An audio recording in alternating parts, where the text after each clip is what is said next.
Magandang araw po sa lahat ng lingkod ng Diyos, sa mga pastor, sa mga obispo, at sa mga church leaders, at sa iba pa. Ngayong araw na ito, binabati ko po kayo ng bagong taon, bagong buhay, at bagong pag-asa. Kaya inaanyayahan ko kayong pakinggan ang aking 365-day challenge. 8 slides lang po ito. Kaya wala pong 15 minutes matatapos na ito. Gagamitin po natin ang 1 Corinthians chapter 16 verse 2 na kung saan iminumungkahi ni Apostol Pablo sa mga taga-Korinto na mag-impok at mag-ipon na ng pera upang sa takdang panahon they may prosper.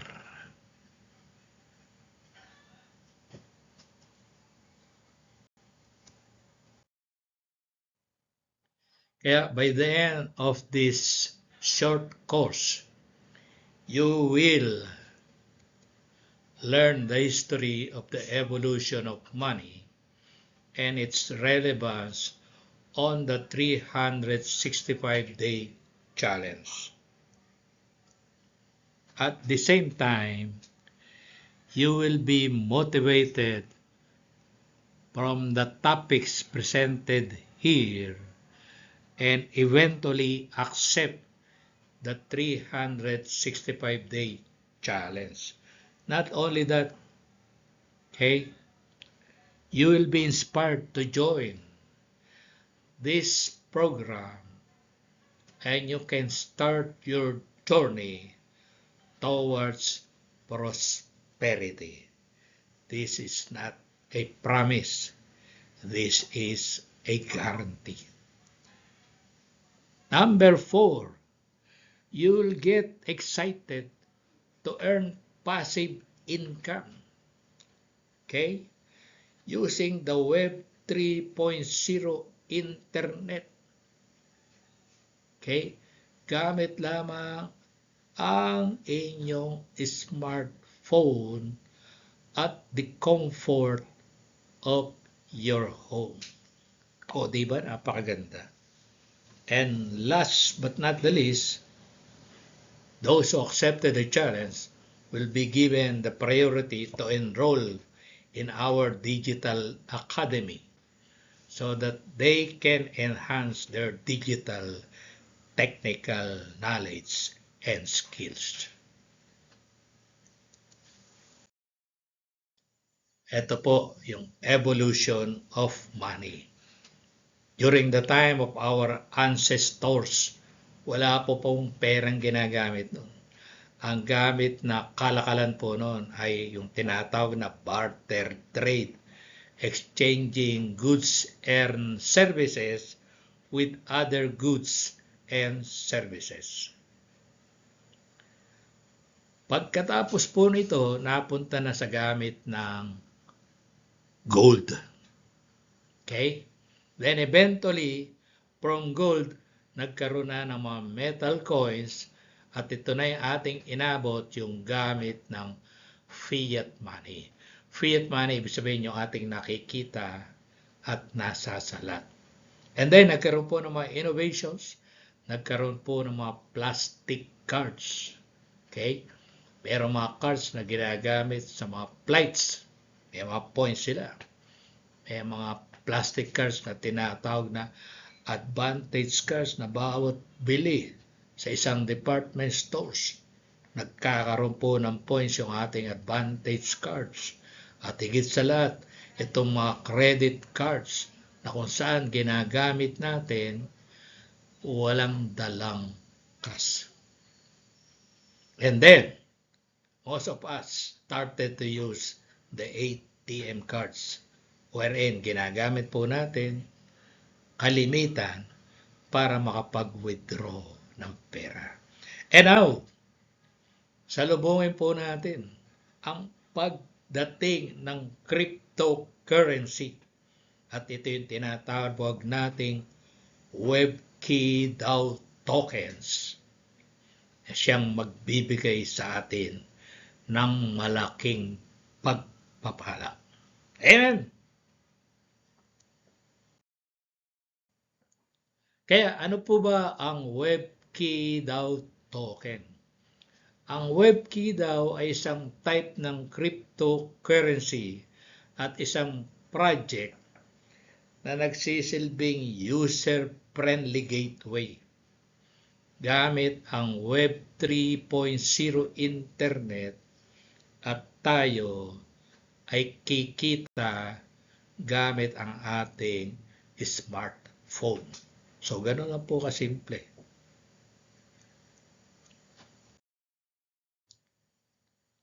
Ngayon, ano po ang nangyari sa evolution ng Internet? Nagsimula ito sa Web 1.0 na kung saan ito yung tinatawag na the static internet dahil tayo ay binigyan lamang karapatan para magbasa. At eventually, nagkaroon ng innovation, naging Web 2.0 internet at siya yung tinatawag na the interactive internet dahil binigyan po tayong pagkakataong magbasa at the same time magsulat. So dito po lumawak yung social media, yung mga vloggers, pero ang kumikita yung nag-launch ng Facebook, si Mark Zuckerberg. Ayun, sa pagdating ng Web 3.0 Internet, ito po yung tinatawag na the decentralized internet. Hindi lang po tayo binigyan pagkakataong magbasa,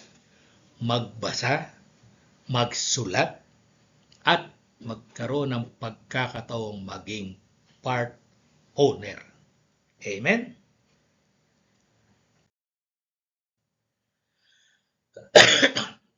Para masuportahan ang Web 3.0 Internet,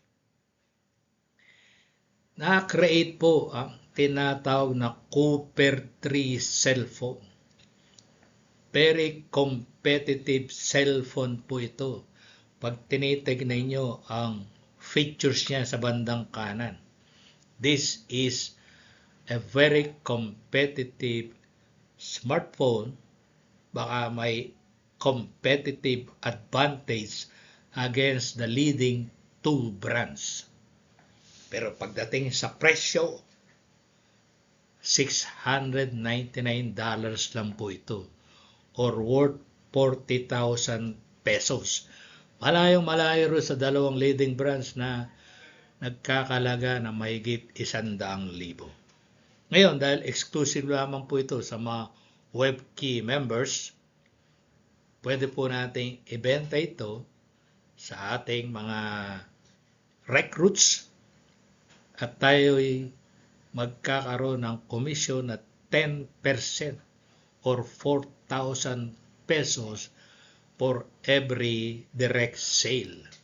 At yung mga nabentahan natin, kung sila man ay nagbenta, tayo po ay kikita pa ng 5% indirect commission or 2,000 pesos. Sa dami po ng smartphone users ngayon, umaabot sa 5 billion. Imagine po gaano kalaki ang merkado. Baka sa pagbebenta pa lang ng cellphone, yayaman na tayo.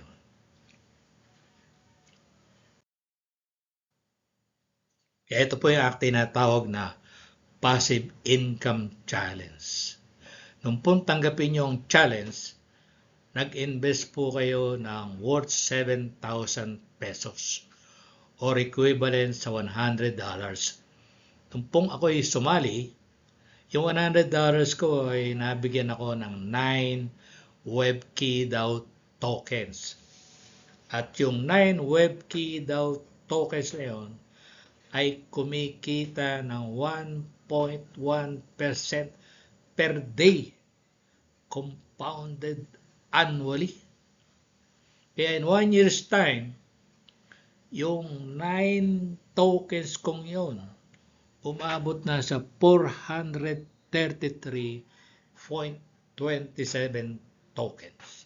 Imagine, nasa bahay lang ako, wala naman akong ginagawa. Pero, yung aking 9 tokens, after 365 days, 433 na. At, yung presyo ng WebKey daw is projected to reach $150 by the end of December 2026. Pero may mga ibang eksperto, sabi nila aabot pa sa 1,500 per token. $1,500 po per token. Nung kinompute ko po yung aking 433 tokens sa 1,500, dali-dali ko pong dinelete. Bakit po? Hindi na ako makakatulog eh. Kaya tanggap lang ng aking dibdib yung $150. Kaya sa $150, minultiply ko ito sa 433 tokens, umabot po yung aking kinita in 1 year worth $64,990. O di po ba? Alam niyo po ba magkano yan sa pesos? Ayan po, yung 7,000 pesos ninyo, umabot na sa 3,834,440. Where in this world can you find these savings? Dito lang po sa WebKey daw tokens.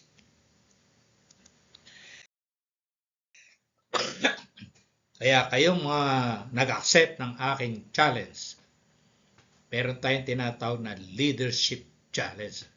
Dahil sa mga lingkod ng Diyos, wala namang soloiste eh. Ang ating ministry ay maglingkod sa kapwa, lalo na sa kapwa lingkod ng Diyos.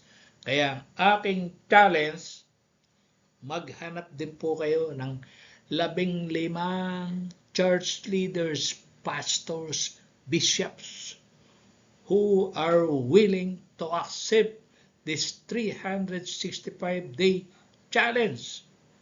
And they are also committed to do the same. So imagine the multiplier effect of this challenge. This might reach the 42,000 barangays nationwide, na kung saan lahat ng mga kapastoran nandoon na. So hindi lang mga kapastoran ang magbabago, pati ang ating lipunan ay magbabago. Kaya lahat po ng interesado, I am just a PM away, and I am more than willing to serve you and to assist you, because I believe we could be acting as the catalysts for change, and together we shall be making a big difference. God bless us all.